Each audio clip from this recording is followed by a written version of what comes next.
जय माता दी। आप सभी को हर हर महादेव, ओम नमो नारायण। आप सभी को बताऊंगा आज कि गर्भ बार बार क्यों गिर जाता है या फिर गर्भ रुकता ही क्यों नहीं है। किसी किसी बहन बेटियों को, माताओं को ऐसा होता है कि उनके बहुत सारी उनको दिक्कतें होती हैं, परेशानियां होती हैं, मुसीबत होती है। उनके काफ़ी उम्र बीत जाते हैं फिर भी उन्हें बच्चा नहीं होता, या फिर होता है पेट में रुकता है तो भी गिर जाता है या फिर वो खंडित हो जाता है अपने आप। ठीक है, इसके पीछे का कारण, तीन कारण इसके पीछे के हो सकते हैं। ठीक है, एक कारण ऐसा होता है कि एक कारण में बीमारी होती है, जो शारीरिक बीमारी होती है या फिर शारीरिक के कुछ कमियां होती हैं, उसके कारण नहीं होता है बच्चा। ठीक है, दूसरा कारण क्या है, मान लिया जाए कि आप एक युवा अवस्था में हो।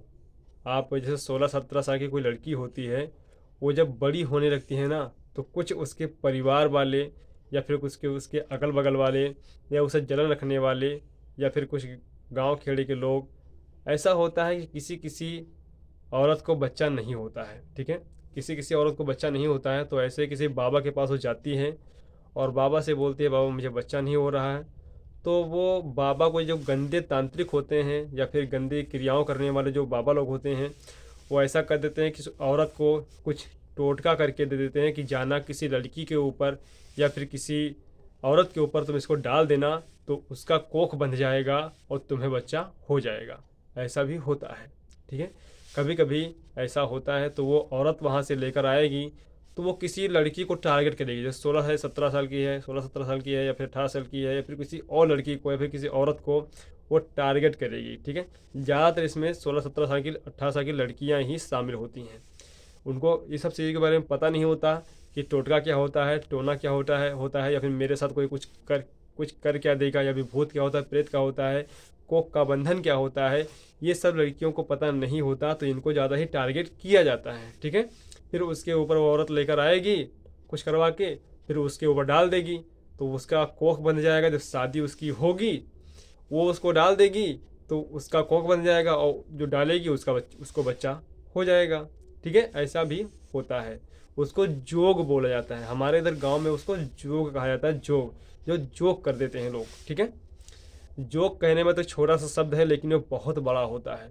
इसका काटन बहुत सारे लोग नहीं कर पाते हैं और ये पूरी ज़िंदगी को तबाह कर देता है। ठीक है, अगर इसे समझ नहीं पाए आप तो जब उस लड़की, जिस लड़की के ऊपर जो किया जाता है, जब उस लड़की को शादी के बंधन में बंधा जाता है, जब शादी जब उसकी होती है, शादी के बंधन में जो बंधती है, तो वो जो जोग होता है ना, उस शादी के बंधन के साथ साथ वो भी बंध जाता है। तो उस औरत की, लड़की के, जब अपने पति के पास वो जब रहती है तो उसको बच्चा नहीं होता है। बच्चा क्यों नहीं होता है? क्योंकि उसकी कोख बंधी हुई होती है, या बच्चा होता भी है तो वो बच्चा अपने आप खंडित हो जाता है। 2 महीने 3 महीने के बाद वो बच्चा खंडित हो जाएगा, या फिर और किसी प्रकार से होता है जो कि 3 महीने भी बीत जाते हैं कभी कभी तो भी बच्चा खंडित हो जाता है। ठीक है, या फिर बच्चे रुकते ही नहीं हैं, ऐसा होता है। तो ये सब आप जोग के कारण भी होता है, जोग इसको कहा जाता है। टोटका कर देते हैं लोग दुश्मनी अदा करने के लिए या फिर अपने फ़ायदे के लिए। ठीक है, ये हो गया दूसरी बात। तीसरी बात सुनिए आप। मान लिया जाए कि कोई लड़की युवा अवस्था में चल रही है, 16-17 साल की है, तो उसके ऊपर अगर वो रजस्वला हो रही है तो उसके ऊपर बड़े बड़े प्रेतों की नज़र होती है। जैसे जिन हो गया, खबिज हो गया, और प्रेत हो गया, भूत हो गया, ऐसे गंदी गंदी शक्तियों की नज़र उस लड़की पर पड़ती हैं। ठीक है, तो वो लड़की को गंदे सपने आने शुरू हो जाएंगे, उसके पीरियड में उसको दिक्कत होनी शुरू हो जाएगी, अचानक से उसको न जाने कितनी बीमारियां लग जाएंगी। ठीक है, ऐसी ऐसी चीज़ें उसके साथ होने लगती हैं। और जब उसकी शादी अगर जैसे कोई किसी तंत्र का प्रभाव उसके ऊपर है और फिर उसकी शादी अगर कर दी गई, ठीक है, तो होता क्या है, वो बंधन जो होता है प्रेत का, वो शादी के बंधन में बंध जाता है और फिर वो प्रेत जो होता है उस बंधन के सहारे से 7 फेरों में भी अपना फेरा वो ले लेता है। तो कभी कभी आपने देखा होगा कि फेरा के दरमियान में जो फेरा वो लेते हैं तो उसको प्रेत जब लड़की के ऊपर कभी आता है ना, तो उसका वो जिक्र करता है कि मैंने भी इसके साथ फेरा लिया था, ये मेरी भी औरत है। मतलब वो अपनी उस औरत को अपनी भी औरत को समझने लगता है, और पति पत्नी में अनबन करवा देता है। न जाने कितनी झगड़े कभी करवा सकता है वो, न जाने कितनी चीज़ें वो कर भी सकता है। ये भी बात ध्यान में रखना, ठीक है।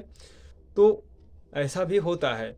फिर अगर मान लिया जाए ये सब सारी चीज़ें नहीं हुई उसके साथ, वो उसने गलत ज़्यादा नहीं किया, उसको सवारी उसने नहीं दिया, तो ये भी कर सकता है वो कि उसके बच्चे को वो हमेशा मार डालेगा। उन दोनों के बच्चों को, जैसे वो बच्चा, दोनों का बच्चा हुआ उसके पेट में, वैसे ही जो 2 महीने का होगा, 3 महीने का होगा, वैसे ही वो पेट के अंदर जाके उसको मार डालेगा, क्योंकि वो अपनी वाइफ उसको समझेगा, इसीलिए वो बच्चे को मार देता है, ठीक है, उसका गर्भ गिरा देता है। ऐसे कंडीशंस होते हैं। शायद आपको अच्छे से समझ में आया होगा कि मैंने क्या बताया है। तो तंत्रोक्त क्रियाएं बहुत ज़्यादा प्रबल होती हैं, बहुत ज़्यादा मान के चलिए कि एक पावरफुल होती हैं, जो कि हर कुछ कर सकने में सक्षम होती हैं। शायद आपको इस चीज़ पता नहीं है। तो मेरा समझाने का मतलब यही कि आपको अपने अपने जीवन में हर कुछ सीखना है, हर कुछ जानना है, ठीक है। तो नागेश्वर महाराज से जुड़े हो तो अद्भुत जानकारी आपको मैं देता रहता हूँ, और मैं देता भी रहूँगा, ठीक है। ये वीडियो पसंद आया हो तो लाइक कर देना, बुरा लगे तो डिसलाइक कर देना। दोनों हो केस में चैनल को सब्सक्राइब कर देना, क्योंकि इस चैनल में सीखने के लिए बहुत कुछ है। तो मैं मिलता हूँ आपसे अगले वीडियो में। तब तक के लिए जय माता दी, जय भैरव, जय महाकाल, जय महाकाली, जय गुरुदेव, हर हर महादेव, शंभो शोत्रधारी।